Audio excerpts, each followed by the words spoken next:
Shri Maheshwari times के सभी पाठकों और श्रोता को श्रद्धा कटारी उदयपुर का नमस्कार। बात हम सबकी। एक बार एक गांव में एक साधु रहता था जो भगवान पर बहुत ही विश्वास रखता था। एक बार साधु पेड़ के नीचे बैठे थे और भगवान को याद कर रहे थे। अचानक वहां पर बाढ़ आ गई। चारों तरफ पानी ही पानी हो गया। सब लोग अपने आप को बचाने के लिए पहाड़ों की तरफ भागने लगे। उसमें से एक आदमी ने देखा कि इस हालत में भी साधु जी भगवान की तपस्या कर रहे हैं, तो उसने सोचा कि अपने आप को बचाने के लिए वो कहीं क्यों नहीं जा रहे हैं। तो उसने साधु से कहा कि अरे आप कहीं क्यों नहीं जा रहे हैं, आप भी मेरे साथ पहाड़ की तरफ चलो, नहीं तो आप डूब जाओगे। तो साधु ने कहा कि हमें कुछ नहीं होगा, भगवान की इतनी तपस्या करता हूं, मुझे कुछ नहीं हो सकता, मुझे भगवान ही बचाएगा। धीरे धीरे साधु की कमर तक पानी आ गया। अब लोग वहां से नाव लेकर निकलने लगे और उनमें से एक ने साधु से कहा कि आपकी कमर तक पानी आ गया है, अब आप हमारे साथ चलो। साधु ने कहा कि नहीं नहीं, भगवान मुझे अपने आप आकर बचाएगा।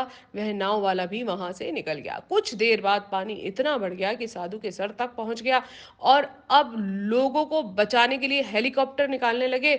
और एक हेलीकॉप्टर साधु के पास आया, जो कि आखिरी हेलीकॉप्टर था। साधु के पास नीचे रस्सी फेंकी और बोला, इसे पकड़ो और ऊपर आ जाओ, नहीं तो आप डूब जाओगे, ये आखिरी हेलीकॉप्टर है।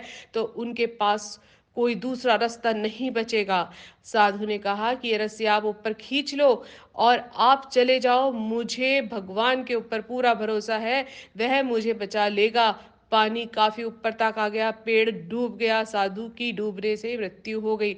मरने के बाद साधु भगवान के पास गया और बोला कि भगवान, मैंने पूरी जिंदगी आपकी तपस्या की, मैं मेरा सारा जीवन आपकी आराधना करने में लगा दिया, फिर भी इतने भरोसे के साथ इंतजार किया कि तुम मुझे बचाने आओगे, लेकिन वहां मेरी डूबकर मौत हो गई और तुम मुझे बचाने भी नहीं आए, आपने ऐसा क्यों किया।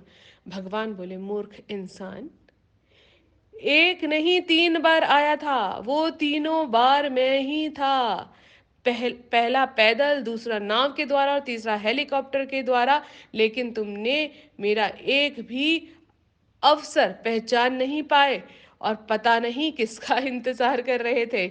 इस तरह से जिंदगी में हमें ऊपर वाला बहुत मौके देता है, लेकिन हम सब उन मौकों को ठुकरा कर पता नहीं किस चीज का इंतजार करते रहते हैं कि वो होगा तभी मैं करूंगा। इस बात पर अड़े रहने से एक वक्त के बाद वो मौका भी हाथ से निकल जाता है और हम कुछ भी नहीं कर पाते हैं। तो हमें किसी भी अच्छे समय का इंतजार नहीं करना चाहिए और आज और अभी से ही चीज को मान लेनी चाहिए, काम शुरू कर देना चाहिए और ये मान लेना चाहिए कि जो आज हमारे साथ हो रहा है वो भगवान के द्वारा ही हो रहा है। भगवान पर विश्वास रखो, लेकिन भगवान ने भी यही कहा है कि जो स्वयं की मदद करता है, मैं उसकी मदद करता हूँ। आप सभी अपना ध्यान रखिए, अपनों का ध्यान रखिए। जय श्री कृष्ण, जय महेश।